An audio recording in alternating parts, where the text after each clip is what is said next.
Welcome to the Fantasy Football Profit Podcast, hosted by Craig Phillips and Jeff Torrey. Visit us at fantasyfootballprofit.com. And now your hosts, Craig and Jeff. Welcome everyone to the Fantasy Football Profit Podcast. I'm Craig Phillips, joined as always by Jeff Torrey. And today we're here with a little YouTube exclusive podcast episode, a little short clip here. We're going to talk about some future of fantasy football maybe here. Got two new leagues on the horizon. First off, we had the XFL announce its return to come back in 2020 with 8 teams.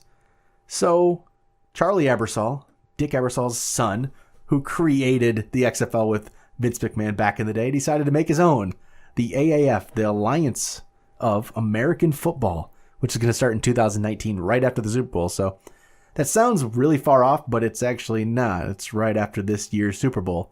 They're going to have 8 teams as well. And it seems like they're really trying to take advantage of the fantasy football, landscape and how big it is right now. So, Jeff, fantasy football, AAF fantasy football. I mean, this could be interesting. This could go a million different ways. And what can we do with this? We're definitely going to have an AAF football league here, I think. Obviously, we're going to try it out. I think it's a very interesting idea. I mean, I have no issue whatsoever with both of these leagues trying to find if they can get a foothold in this industry, if they can do parts of it better. I think that competition is always healthy, especially with the NFL, who has made missteps as far as catch rules, and who knows, maybe they're going to prove it. I know we had talked a little bit before, but we talked about maybe they won't have a kickoff at all. Maybe they'll do away with parts of the game that seem to have become either too dangerous or out of date. So I think there's a lot of interesting aspects that you can go to. The one thing I keep going back to, and this is because the XFL is not going to be ready in 2019 like AAF is.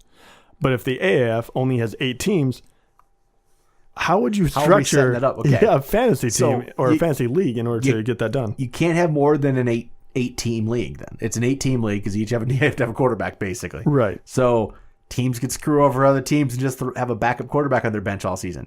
So that's you almost have to make a rule in a way that you can't have 2 quarterbacks. You almost have to do that to keep the competitive nature of the league, I think. Yeah. So that gets to be one of the rules is maybe you get one quarterback, or maybe you draft a team quarterback in a way. So you automatically get the backup. You get the starter, you get the backup. That's kind of how it works, maybe that kind of thing.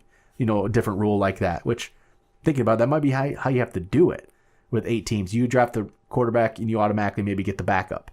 Yeah, and that is the main problem. The quarterback is the situation, but when the XFL comes around, I can see that those 2 leagues combining, and now I can choose from either one of them, draft from either one. And now we're picking maybe different rules. Maybe we're picking. So a lot more could come into play, and I think that would be very interesting. As long as they have that exactly the same time, which it sounds like they might. Exactly. That could be interesting. Maybe, and this is not what I would predict right off the bat because I think no one would necessarily go for it, being kind of purist.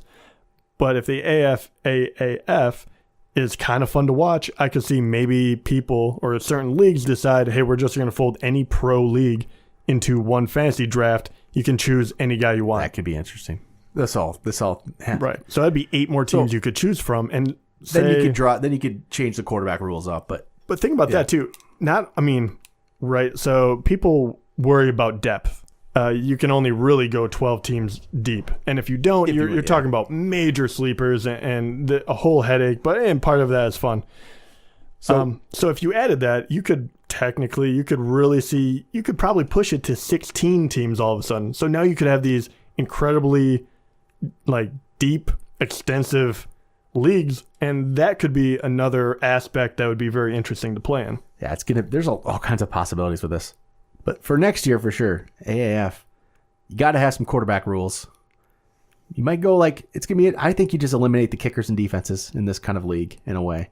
Go more flex options maybe, switch it up like that because you got with 8 teams, it's hard. And there's going to be a 10-week season, so you go what? You go 8 weeks of regular season only, then you got 2 playoff weeks. That's pretty much what you do. 8 weeks, regular season, 2 playoff weeks. So you got 8 teams, 4 teams make the playoffs. That's it. That's pretty much how it's going to work. There's no 2-week playoffs in this. Go 8 weeks regular season, 2 playoff weeks. I think that'd be fun, though. It's going to be interesting. And no one's going to have a clue early on of what's going to be good and who's not. And no, and you always wonder if there's going to be any name recognition coming in right away. I mean, you think there would. Johnny Manziel, sure. Yeah, why can't he jump? I mean, there's a lot of QBs coming out of the college that never make it in the NFL. They should take somebody to take like a Johnny Manziel and build it around him and do that kind of thing. Huge personality. Yeah. I mean, I think that'd be terrible for Johnny Manziel himself. I don't know how you keep yourself in check with that, but I don't know. So I think there's some upside to it. I think that is going to take a while to build, but I think they would have to almost come up with an idea on their own of how does this work best. The daily fantasy aspect of it, though, is going to be good either way. That's going to work probably pretty well. It's a lot easier to play daily fantasy with only 8 teams. I mean, pick your teams through that. That's going to do well, I think. Yeah. Daily fantasy will do great. But if I'm daily fantasy, I'm still more of a season-long fantasy guy, so we'll structure a league. I'm sure some of the other providers will. So if they don't, I'm sure we will try something. Yeah. If not, I'm just very interested to see what kind of rules they come up with. I want to see how they make it different than the NFL, because you can't make it the exact same and expect it to work. Yep. And as we found with the XFL, you can make it freaking ridiculous. Yeah, exactly. You gotta be and wait for these guys to get hurt. No, I mean, you can't do it. You have to have good football. So, all right. Make sure you guys go subscribe to our channel. Check us out on iTunes, Fantasy Football Profit. We'll talk to you guys later.